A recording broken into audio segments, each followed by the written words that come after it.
Olá, bem-vindo ao Projeto Gabaritar. E dessa vez o vídeo vai ser referente ao conteúdo de raciocínio lógico matemático novamente, mais precisamente na parte de funções. Primeiro vamos explorar o conceito de função afim, que é a função do primeiro grau. As funções elas têm por objetivo facilitar quanto tendo uma variável explicada e uma variável que explica ela, ou seja, vai ter as variáveis x e y.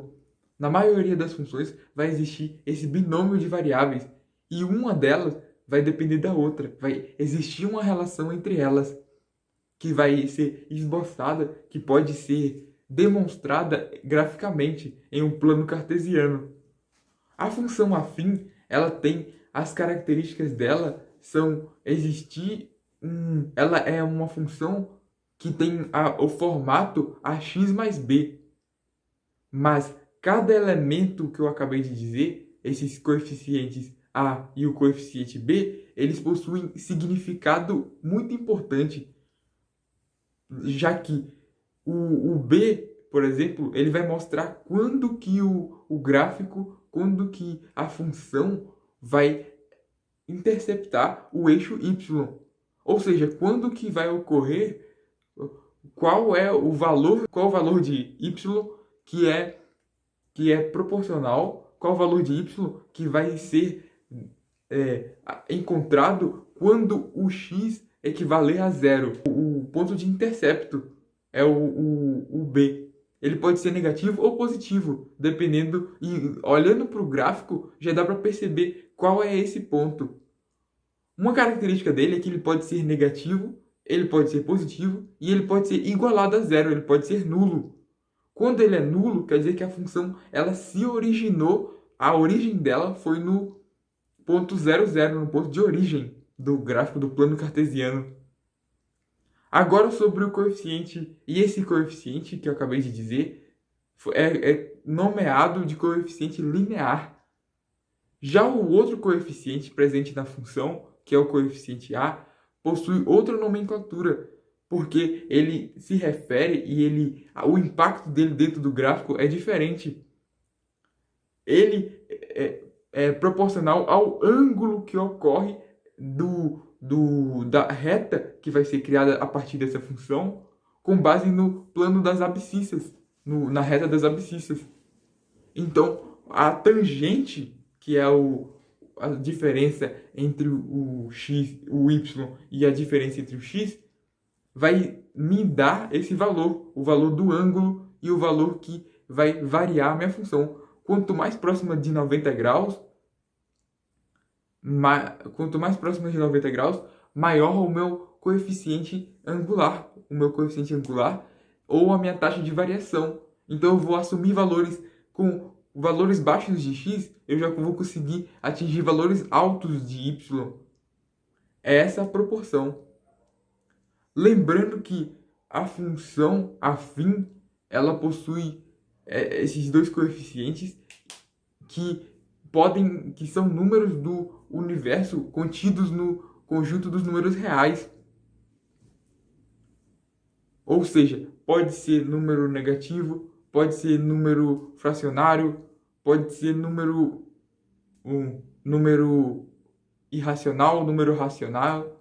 Todos os números do conjunto dos números reais são viáveis. Geralmente as questões a respeito desse assunto, as questões cobram qual é elas vão te apresentar duas funções e vai ser dado um mecanismo, o comando da questão geralmente é para você descobrir em qual ponto acontece o intercepto das duas funções, ou em qual ponto vai existir, uma vai superar a outra. Por exemplo, é muito usado isso em questão de consumo de gasolina, ou seja, comparação de combustíveis em veículos automotivos. Qual dos dois, quando vai compensar mais pagar álcool? Sendo que a função do álcool vai ser dada por determinada lei de formação que vai seguir uma reta crescente. Qual é o valor indicado? Sobre a função afim, é basicamente isso que eu queria dizer. Mas não existe somente essa função. Porque se eu elevar o grau dela, o grau da variável x, eu posso encontrar uma função do segundo grau. Ou seja, a função do segundo grau é nada mais e nada menos que um polinômio que tem maior grau. O maior grau dele é a segunda potência, é o expoente igualado a 2. A função do segundo grau, ela possui também um formato padrão. O formato padrão dela é ax ao quadrado mais bx mais c. É essa a característica dela. Lembrando que cada um desses coeficientes também tem um significado. Assim como eu informei a vocês na parte do coeficiente angular e coeficiente linear da função afim, a função do segundo grau não é diferente, ou função quadrática, porque o coeficiente A vai indicar a concavidade. Se menor de zero, vai indicar uma concavidade voltada para baixo. Se maior que zero, vai indicar uma concavidade voltada para cima. Dessa forma, é possível verificar que somente naqueles com coeficiente menor que zero que eu vou obter ponto máximo. Mas isso eu vou dizer depois. Eu vou explorar essa parte logo logo, porque os exercícios cobram muito essa parte de achar o ponto máximo. Mas vamos verificar o coeficiente B agora. O coeficiente B, ele também tem o seu papel fundamental no esboço do gráfico. Ele é basicamente o quão esticado estará a minha parábola, o quão longe, qual a distância existente entre as minhas duas raízes, porque a função do segundo grau, ela tem duas raízes.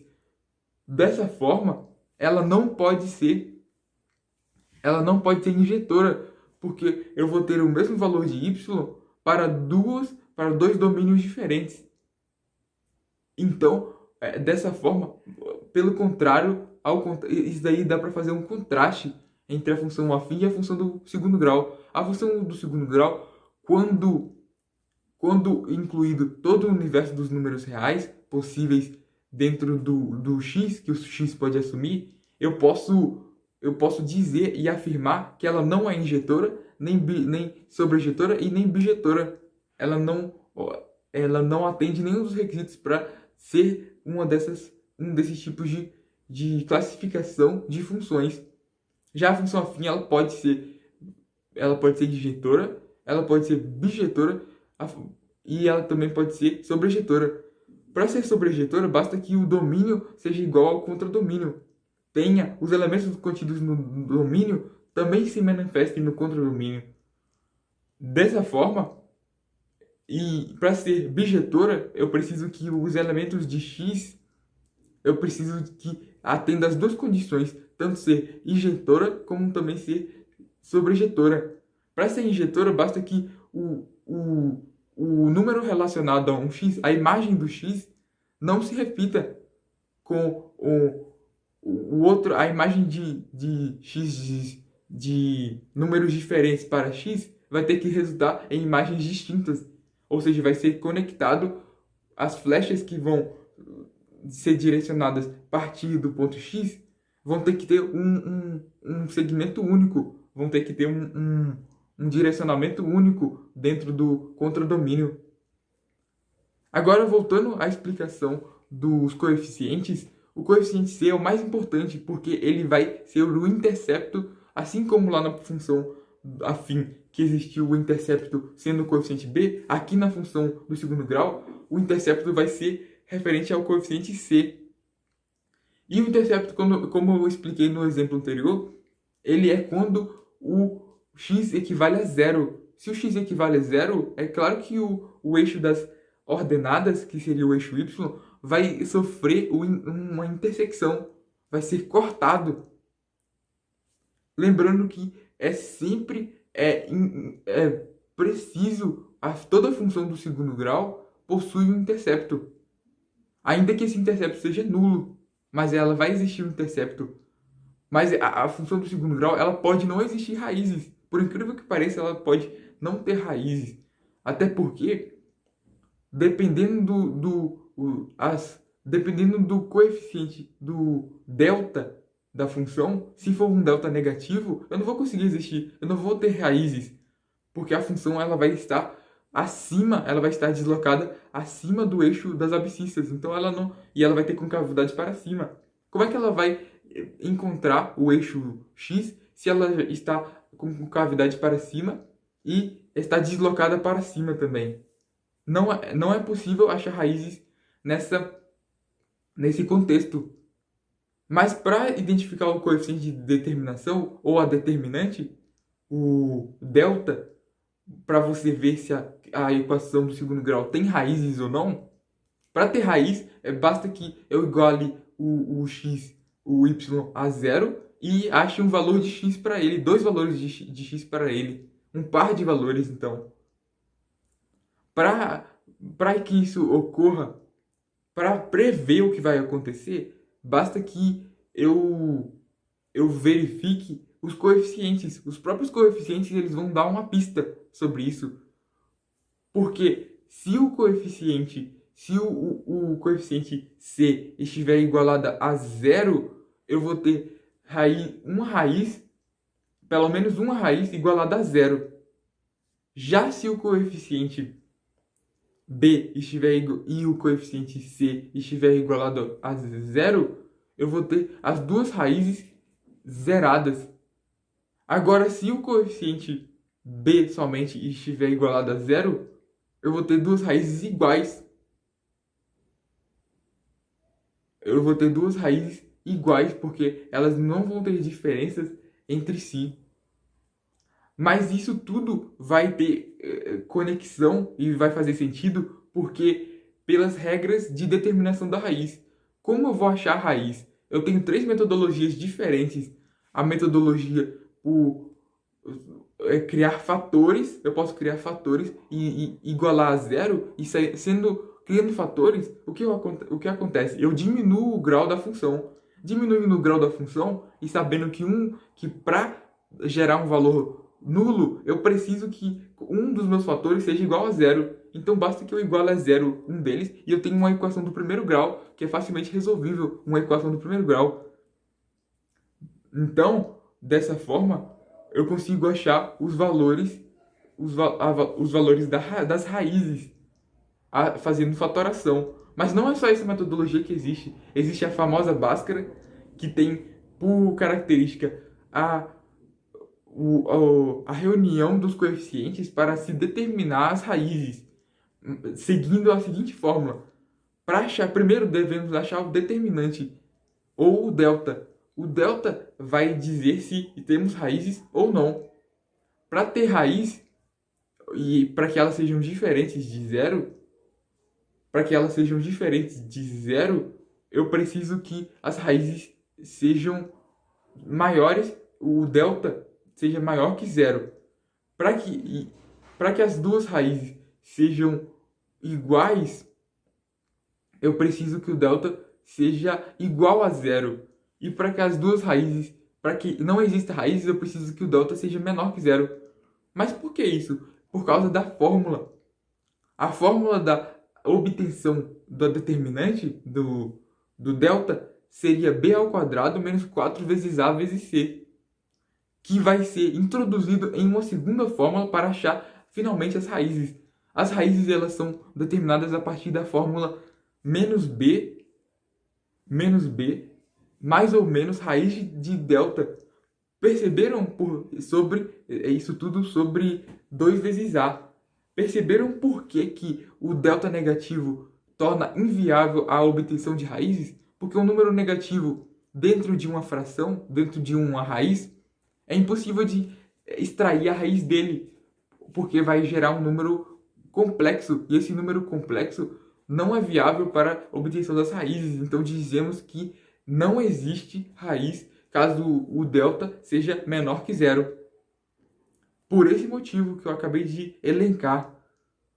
O outro tipo mais comum de se obter raízes também, dentro da função do segundo grau, é a partir da soma e produto. A soma e produto é um dos mais utilizados, porque ela diz o seguinte, que a soma das raízes tem que ser igual a menos b sobre a. E a multiplicação, o produto das raízes tem que ser igual a c sobre a. E esses valores que eu acabei de dizer são os coeficientes, essas letras que eu disse, como a, b e c. Ou seja, é somente verificar atrás, ao lado do termo de maior grau, qual o coeficiente, esse vai ser o a. O termo de segundo maior grau, o número associado a ele vai ser o coeficiente b.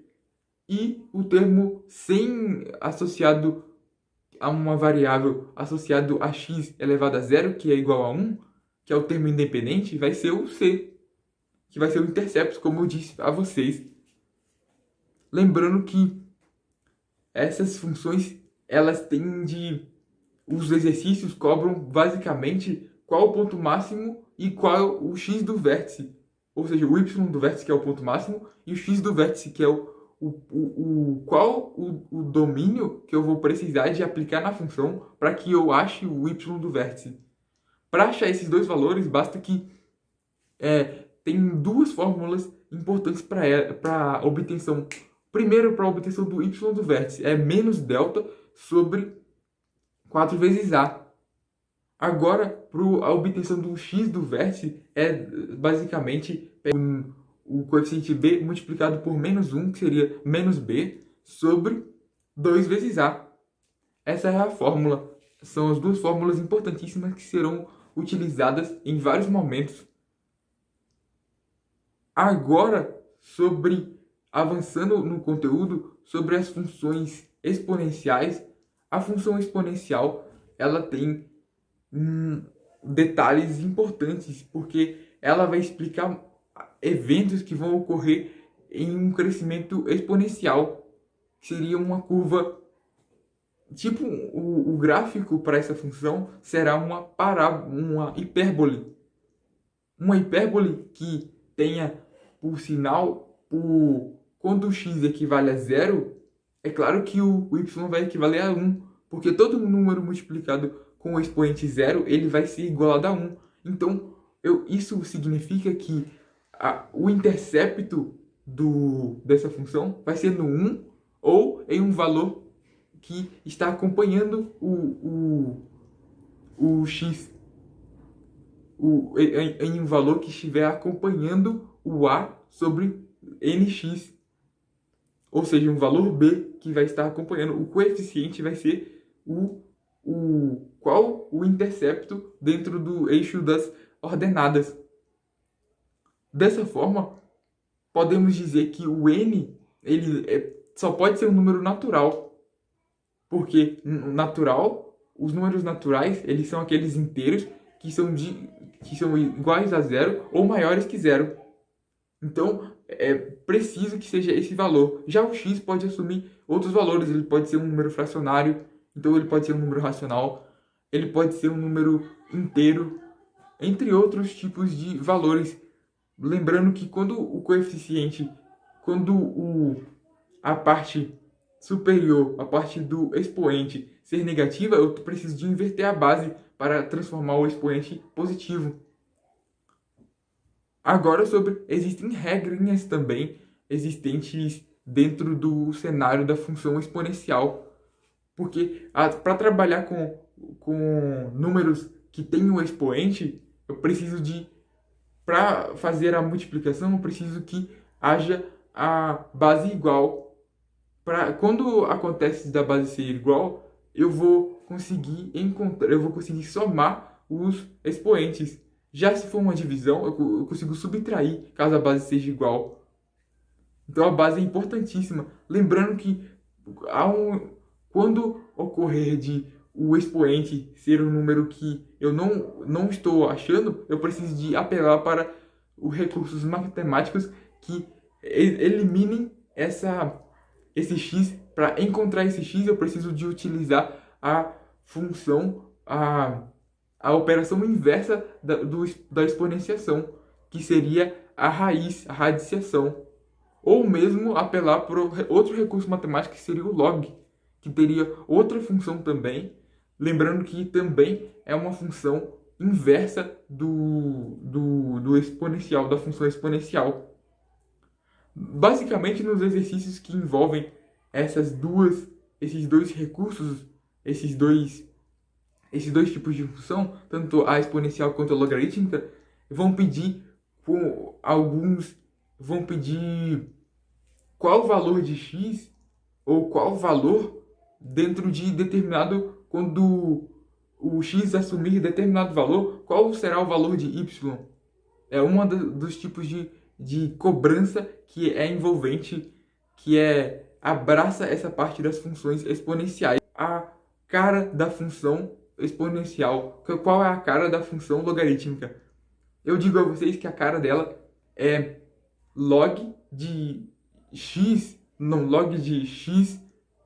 na base b é igual a y. Portanto, o logaritmando, que seria o x, ele não pode ser um número menor que zero. Ele não pode ser um número menor que zero, mas ele pode ser um número, e ele também não pode ser um número igualado a zero. Portanto, a função ela vai ter como desenho, graficamente falando, ela não vai interceptar o eixo y, o eixo das ordenadas, mas ela vai interceptar somente o eixo x. E a partir do coeficiente obtido dentro desse x, eu vou conseguir transferir a função, a raiz da função, o que é onde intercepta o eixo x, ao longo do eixo das abscissas. Eu posso mover ela para frente ou mover para trás. As regras do logaritmo são, por exemplo, é possível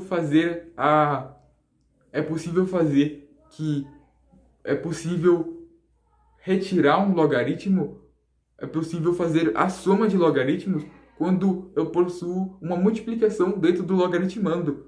Quando acontece log de 2 vezes 2, eu posso fazer log de 2 mais log de 2. A divisão também segue o mesmo princípio, porém agora com o sinal inverso, que seria a subtração. Outra coisa importante seria a base. A base, normalmente, ela não é evidenciada. Ela tem o valor 10, e esse valor 10 não precisa de ser estar explícito. Então, quando você vir log dentro da base, ou seja, sem base nenhuma, sem base, quer dizer que aquilo se refere a um logaritmo que tem como base a base padrão, que é a base 10. Lembrando também que tem um logaritmo natural, que é um logaritmo que possui como para acontecer, para igualar a 1 desse logaritmo, eu preciso de ter o logaritmando igualado ao número de Euler. Então, o número de Euler é igual para ser 1, ou seja, o número de Euler é igual ao número da base do meu logaritmando. Então, o logaritmo natural é um logaritmo cuja base possui o número de Euler. Lembrando que também tem essa propriedade da função do logaritmo. Quando acontece a base e o logaritmando iguais, eu consigo dizer que a imagem dessa função é igualada a 1. O resultado desse logaritmo é 1. Lembrando que também vai ser usada a regra do coração, ou a regra da bundinha, que seria a base vezes elevado ao resultado, que seria o y, a base vezes o y, é igual ao x. Ou seja, você percebe que existe uma inversão. A função, a equação, a metodologia matemática para função exponencial é inversa à metodologia matemática para a função logarítmica. Então, existe uma relação existente dentro desses dois recursos matemáticos. Dessa vez, agora superando esse conteúdo e passando para a próxima função, seria a função trigonométrica. A função trigonométrica, ela também tem um formato muito específico, porque ela vai utilizar-se de recursos da trigonometria. Então, batendo o olho, você já consegue identificar que se trata de uma função trigonométrica, ao passo que acontece visualmente a percepção, é necessária a existência de ou o seno, ou o cosseno, ou a tangente. Algum desses três recursos da trigonometria é necessário que exista dentro da função para que eu classifique ela como uma função trigonométrica. Lembrando que, para começar, a função seno vai gerar um gráfico em formato de senoide. A função seno, ela tem também alguns coeficientes notáveis, que seria o coeficiente b, que é a parte do termo independente. O termo independente vai dizer qual é o ponto onde ocorre a repetição do ciclo, qual o deslocamento entre as ordenadas que a minha imagem vai sofrer. Ou seja, qual o ponto fundamental, qual o ponto que o ponto é uma reta, é um ponto das ordenadas que, se eu traçar uma reta, eu vou verificar que a minha função vai variar em torno daquele ponto, daquela reta. É essa a função do termo independente. Agora, sobre o termo que vem antes do multiplicando o seno, eu vou dizer que é a amplitude. A amplitude é nada mais nada menos que o quão esticado está a minha função. Ou seja, o quão agudo está as minhas curvas. Se ela vai estar muito acentuada, ou seja, vai estar muito distante do eixo padrão que eu acabei de dizer, ou se ela vai estar mais próxima dele. Lembrando que a função tradicional, a função padrão, vai dizer que a imagem que eu posso obter de uma função de uma senoide vai estar entre -1 e 1. Lembrando que o domínio pode ser todos os números reais.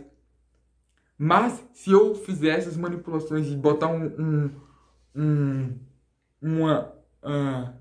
uma amplitude, um coeficiente antes do seno, por exemplo, eu posso aumentar essa proporção. Eu posso aumentar a minha imagem, podendo variar entre -2 e 2, entre -3 e 3, a depender do tipo de amplificador que eu colocar.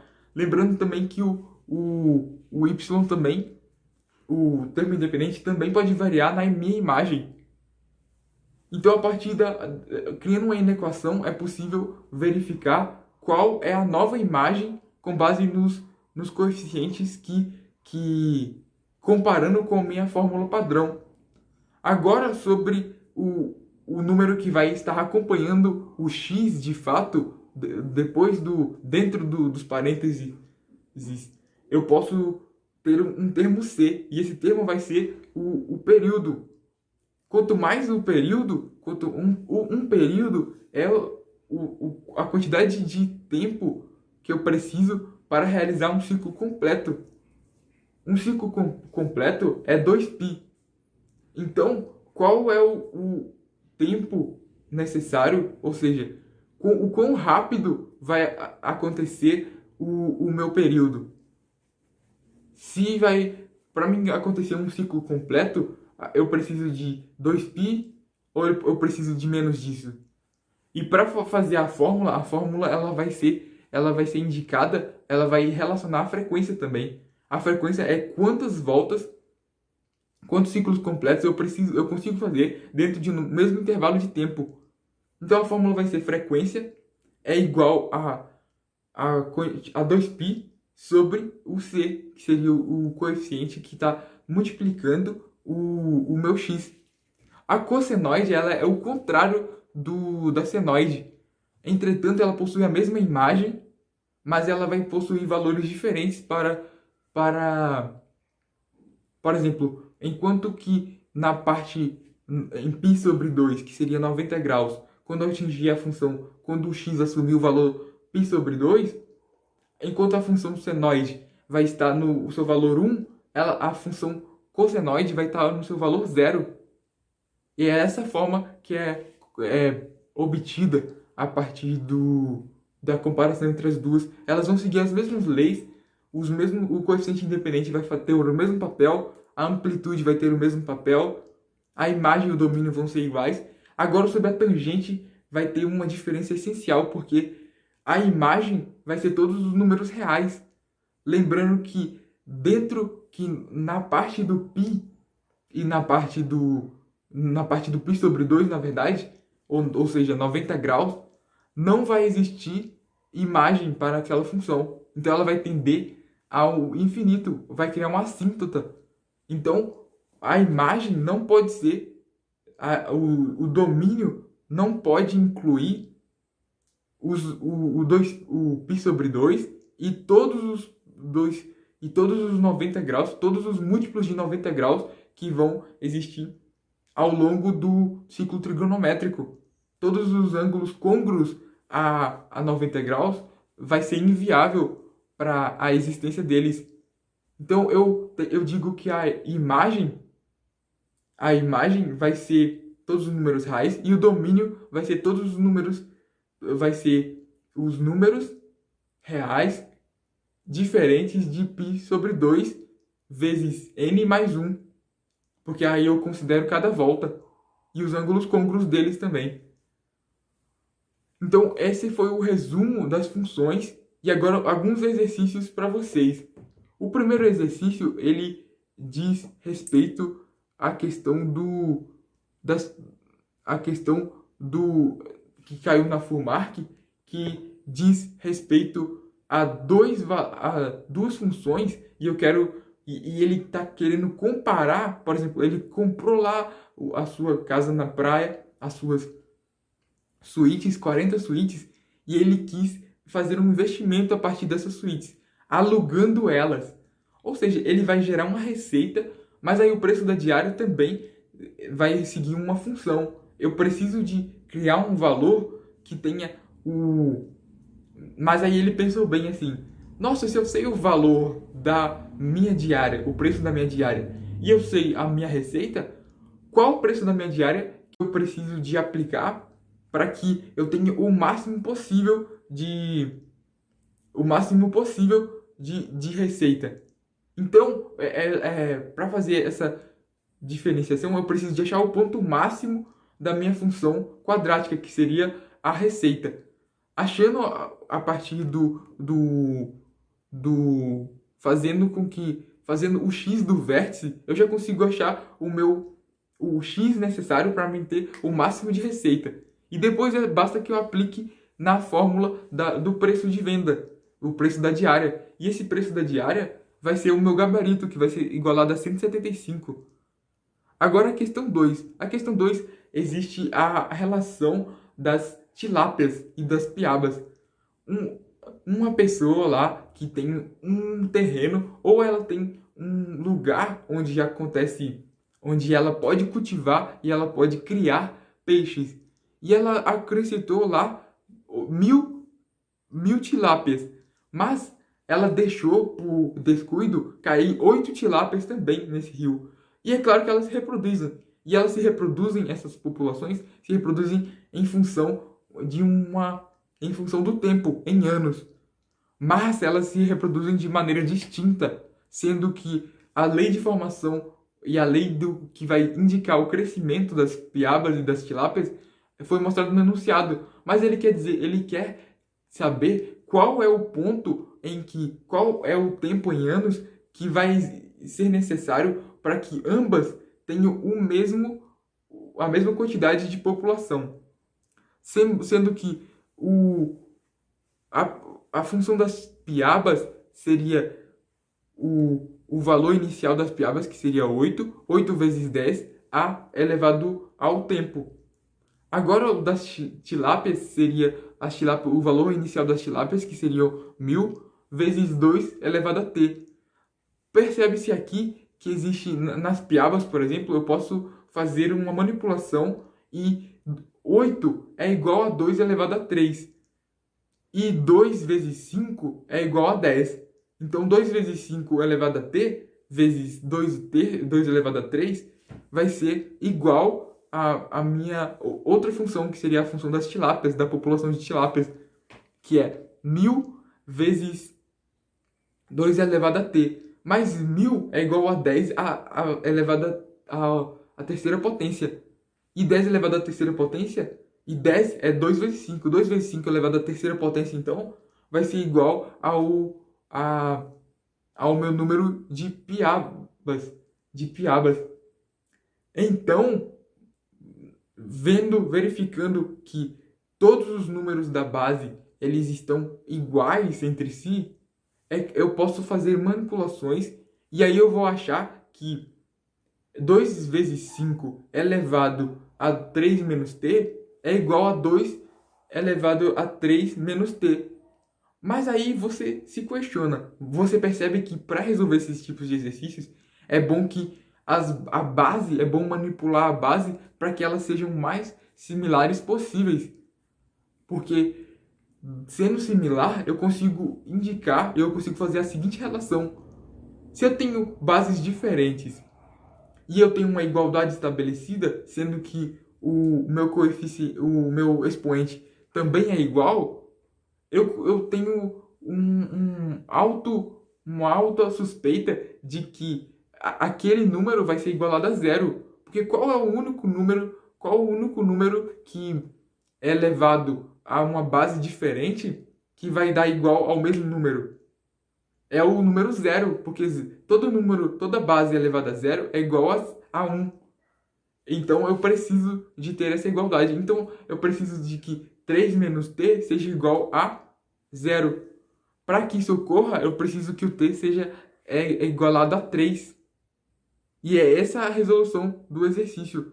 Agora o exercício 3, ele é muito interessante porque ele vai ele vai dizer a nós que existe um penhasco, e esse penhasco, no topo desse penhasco foi disparado um projétil. E esse projétil vai descrever uma trajetória parabólica, tendo o ponto máximo a 200 metros do solo. Lembrando também que vai ter um ponto de simetria, que vai estar posicionado ao longo do eixo horizontal, perpendicular ao eixo horizontal, fazendo com que a partir desse ângulo, a partir desse ponto P até o ponto de aterrissagem do projétil, tenha um valor de 10 metros, porque ele vai falar que do ponto de disparada até o ponto de aterrissagem tem 30 metros. E do ponto de disparada até o ponto P vão ter 20 metros. Sendo assim, eu sei que 10 metros é aquela parte lá entre P e o ponto de aterrissagem. Lembrando também que essa função, se eu criar um plano cartesiano baseado tendo como base que o meu eixo das ordenadas é proporcional a minha distância vertical, a minha reta vertical, que vai ser o ponto de lançamento do meu projétil, eu consigo afirmar que o ponto C, ou seja, o coeficiente C, é o que a gente está procurando dentro dessa função. Então, se eu fizer, porque é ele quem intercepta o eixo das ordenadas. E se eu criar o eixo das ordenadas dentro da reta que vai ser a reta do penhasco, paralela à reta do penhasco, ou seja, coincidente com a reta do penhasco, eu vou ter eu vou precisar de procurar o meu valor de C. Lembrando que dentro daquelas relações de x do vértice e y do vértice, eu consigo fazer as relações que eu preciso, além de soma e produto. Porque se o produto entre as raízes é igual, se a soma das raízes é igual a, se a soma das raízes, lembrando que por ser simétrico, a minha primeira raiz vai ser menos 10, porque se o meu ponto P do outro lado do gráfico tem 10 graus até a minha segunda raiz, a minha primeira raiz vai ter 10 metros também antes do penhasco, porque a função quadrática, ela possui simetria. Então eu vou ter menos 10 graus vezes 40, quer dizer, menos 10 metros vezes 40 metros, que vai ser o meu C sobre A. Ou seja, o produto entre minhas raízes vai ser igual a menos 400, enquanto que a soma entre minhas raízes vai ser igual a menos B sobre A, que vai ser igual a 30, porque 40 menos 10 é igual a 30. Agora, fazendo as manipulações e utilizando a fórmula do y do vértice, e depois aplicando dentro dentro da equação que vai elencar e vai envolver o produto entre as raízes, eu consigo achar o C. E achando o C, eu consigo chegar ao meu resultado de 160 metros, que foi onde aconteceu o disparo do projétil.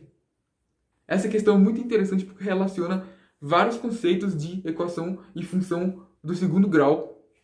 Agora a questão 4. A questão 4 ela é mais simples, porque ela é uma função afim. Ela quer saber qual o ponto em que compensa mais pagar o valor independente do peso. Então, basta que eu crie uma inequação sabendo que eu preciso de qual o valor limite, ou seja, qual o valor que depois dele não vai compensar mais pagar por peso. Então, tem que ser 48 vezes x é menor ou igual a 29,90, que vai me dar o valor de 0,650 gramas. Se 48 vezes 0,650 gramas é menor que 29,90, então qualquer valor acima desse valor de x, o valor de 48 vezes x vai ser maior do que o valor vai ser maior que o valor de 29,90. Portanto, vai ser um valor que eu vou preferir. A minha predileção vai ser por pegar o tipo de refeição que não envolva a pesagem. Então, é esse o resultado da questão. Agora, sobre a questão 5. A questão 5 ela vai envolver uma função. E uma função dentro de outra função. Basta que você pegue o número, ou seja, aquele número dentro dos parênteses, ele é o parâmetro da função. Ou seja, o x é o mesmo de dizer, lembrando que todas as funções são lidas da seguinte forma. O f de x, ou seja, é o y, ou seja, alguma variável, tipo o número de produtos, em função de de x. Então é y em função de x. É sempre lida dessa forma. E o x é aquilo que vai ficar dentro dos parênteses na função e vai ser utilizado dentro da fórmula para gerar uma imagem que seria o y. Então eu consigo, se eu tenho f de 16 igualado a 208, eu sei que 4 vezes 4 é igual igual a 16. Portanto, 4 vai ser o meu x. O x vai ser igual a 4. Então, f de x vai ter de ser igual a 52. Se vai ter de ser igual a 52, 4 vezes x igualado a 4 vai ter que ser igual a 52. Então, 52 dividido por 4 vai ser igual a 13. Sendo que x vai ser igual a 1. Então, o f de 1 vai ser igual a 13. Nesse exemplo. Lembrando também que é possível fazer esse mesmo raciocínio pegando o coeficiente da primeira função. Lembra lá que eu falei sobre os coeficientes? Agora vai ser utilizado o coeficiente, principalmente o a, porque o coeficiente de a vai ser o 4 na primeira função que foi elencada, a função afim que foi elencada. Lembrando que eu não disse que o b, o coeficiente linear, ele pode ser zerado, ele pode ser um número real e ele pode ser negativo? Então, dessa vez, ele foi zerado, porque eu não tenho um termo independente maior, diferente de zero. Então, o que que isso me diz? Me diz que a função começa do eixo do ponto de origem. Então ela intercepta o eixo y no zero. Dessa forma, é possível fazer o coeficiente o coeficiente angular, ele vai ser dado por y final menos y inicial. Se o y inicial é igual a zero, eu vou ter o numerador tendo por y, o meu numerador vai ser igualado a y. Já o meu denominador, vai ser igualado a x menos x inicial. X inicial é igual a zero, porque parte do ponto de origem. Então, y sobre x vai ser igual ao meu coeficiente angular, que vai ser igual a 4. Então, na segunda função, ele me deu um valor de x, ele me deu um valor de y, que seria 208 dividido por 16. Mas esse valor de x não é da minha primeira função, porque o meu valor da minha primeira função, ele não é o x em si, ele é o f de x. Portanto, eu preciso de achar o f de x para mim achar o x. Dessa forma, se 208 é igual a 4 vezes x, então eu tenho que o valor de f de x, f de 4, vai ser igual a 52. Se o f de 4 é igual a 52, eu tenho que um valor para x, que no caso é igual a f de x no meu exemplo, vai ser 208 dividido por 52, que vai ser igual a 4. Mas aí eu não quero para f de 4, eu quero para f de 1. Mas aí eu sei que vai ser múltiplo se eu dividir o meu numerador. Eu sei que o meu número do denominador vai ser igual ao meu f de 1 em algum momento. Portanto, eu posso falar que é uma questão de proporção. O meu y e o meu x, eles vão ter que ser proporcionais entre si. Então, 208 sobre 52, uma fração que vai ser proporcional a 208 sobre 52, vai ser o resultado que eu quero. Dentro do enunciado, somente eu não tenho 26, porque se eu dividir o 52 por 2, eu tenho 26. Mas 26 não tem nas minhas alternativas. Mas 26 dividido por 2, que vai ser 13, vai ter nas minhas alternativas. Então, por eliminação, o único valor viável e possível seria para o f de 1, seria o 13. Isso daí seria uma forma alternativa de resolver esse exercício.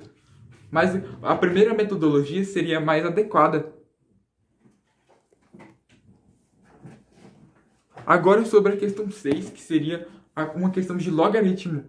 O logaritmo, ele é um tipo de recurso utilizado para as questões que vão expor para que você encontre por exemplo, existe algum número no expoente, só que esse número não está definido, então ele é uma variável. Se existe uma variável no expoente, é possível que eu utilize regras que eu multiplique tudo por logaritmo e retire e desça esse expoente para a parte do coeficiente, fazendo a regra do chute, pegando o expoente e jogando para baixo quando acontece o logaritmo, jogando para baixo e multiplicando.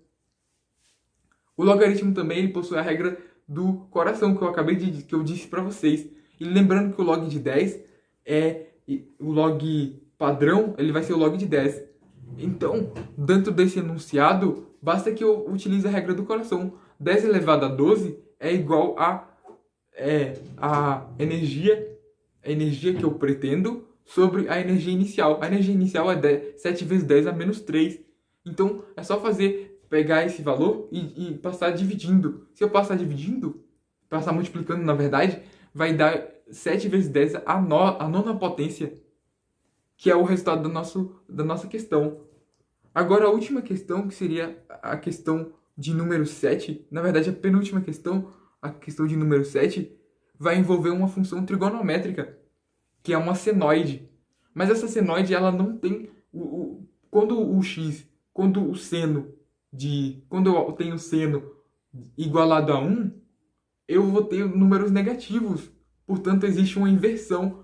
Quer dizer que o coeficiente que vai acompanhar o seno vai ser um número menor que zero. E a amplitude, ou seja, o quanto está esticado, vai ser igualado a 2.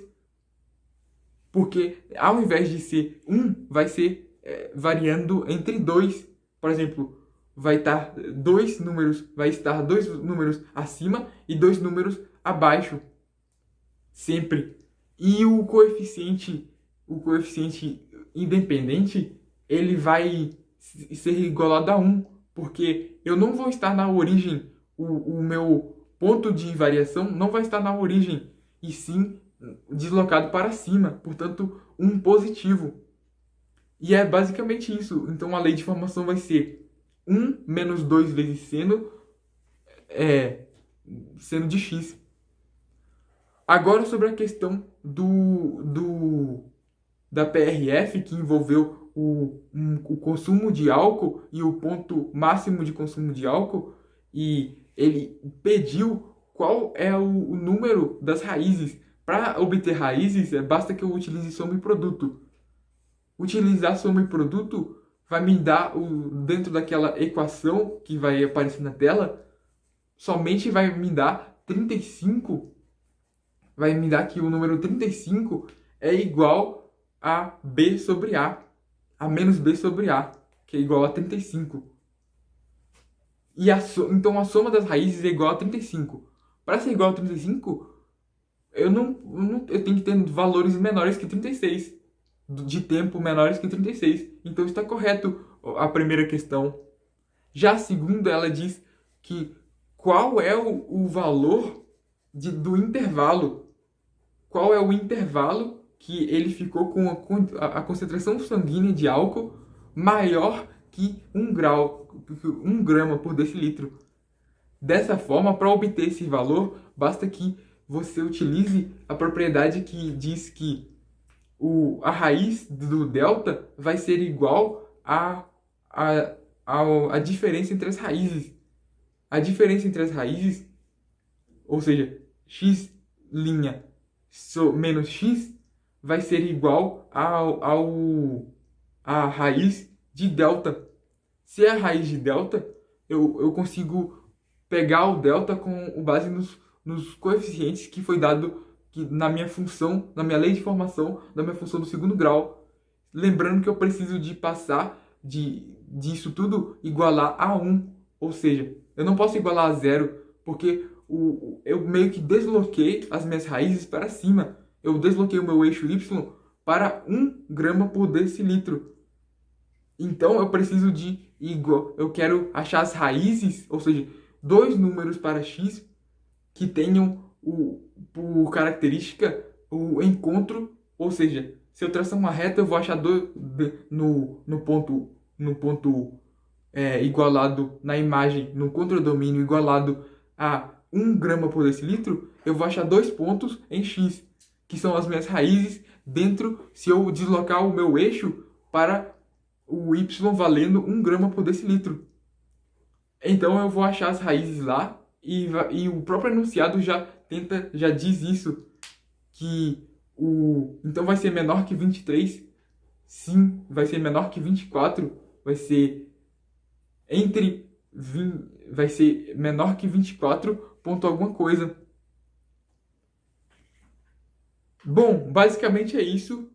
Obrigado por acompanharem até aqui. O campo dos comentários está disponível para você deixar a sua ressalva, fazer o seu comentário, comentar o que você estiver com vontade. E eu espero que vocês tenham gostado desse conteúdo. E fiquem com Deus.